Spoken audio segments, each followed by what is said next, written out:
2017 శ్రీ హేమలంబ సంవత్సరం కుంభరాశి ఫలాలు. ధనిష్ట 3-4 పాదాలు, శతభిషం 4వ పాదం, పూర్వభాద్ర 1-2-3 పాదాలు. ఆదాయం 10, వ్యయం 5, రాజపూజ్యం 5, అవమానం 5. ఈ రాశి వారికి గురుడు ఆగస్టు వరకు అష్టమ, జనవరి వరకు నవమ, సంవత్సరాంతం వరకు దశమ స్థానాలలో సంచరించును. శని లాభస్థానమునందును సంచరించును. రాహుకేతువులు ఆగస్టు వరకు సప్తమ జన్మస్థానములలో, సంవత్సరాంతం వరకు షష్ఠ వ్యయస్థితులందు సంచరించును. గురుడి వలన ఈ రాశి వారికి మిశ్రమ ఫలితాలు, శని వల్ల శుభ ఫలితాలు కలుగుతాయి. దీర్ఘకాలంగా ఉన్న సమస్యలు పరిష్కారమవుతాయి. భూమి, స్థిరాస్తి సంబంధిత లాభములు కలుగుతాయి. ధన ప్రాప్తి ఉంటుంది. దేశ సంచారం చేస్తారు. ఘోర రుణ బాధలు తీరుతాయి. శారీరక శ్రమ అధికంగా ఉంటుంది. విద్యార్థులు అనుకున్న ఫలితాలను అందుకుంటారు. అధిక శ్రమ అవసరం. ఉన్నత విద్యా ప్రయత్నాలు ఫలిస్తాయి. ఉద్యోగులకు పదోన్నతి, స్థానచలనం ఉంటుంది. రాజకీయ నాయకులు అపవాదులను ఎదుర్కోవాల్సి రావచ్చు. లోహ, యంత్ర సంబంధిత రంగాల వారికి లాభదాయకం. వ్యవసాయదారులు స్వల్ప నష్టాలను ఎదుర్కొంటారు. న్యాయవాద, వైద్య వృత్తుల వారికి అనుకూలం. ఫైనాన్స్, కమోడిటీ రంగాల వారికి ధన నష్టం. దత్తాత్రేయ స్వామి స్తోత్రం మంచిది. ఈ రాశి వారి మాస ఫలితాలు. ఏప్రిల్ ఆకస్మిక ధనలాభం.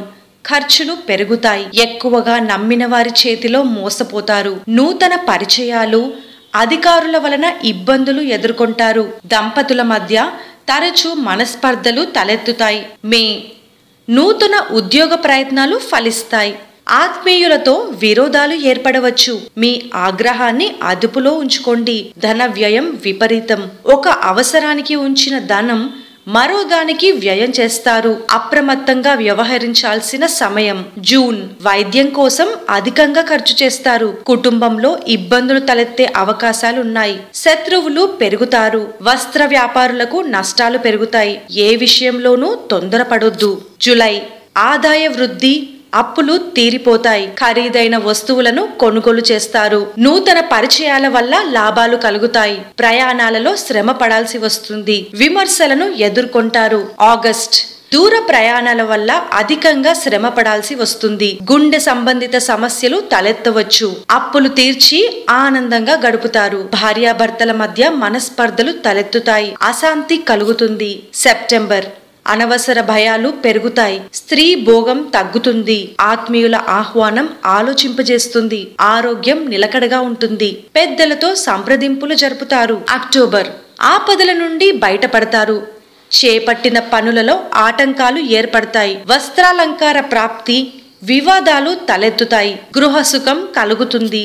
నవంబర్ కార్యసిద్ధి ప్రయత్నాలు అనుకూలిస్తాయి. రోగపీడలు పెరుగుతాయి. అవమానము, శారీరక శ్రమ పెరుగుతుంది. స్త్రీ సంపద సంబంధిత లాభాలు పొందుతారు.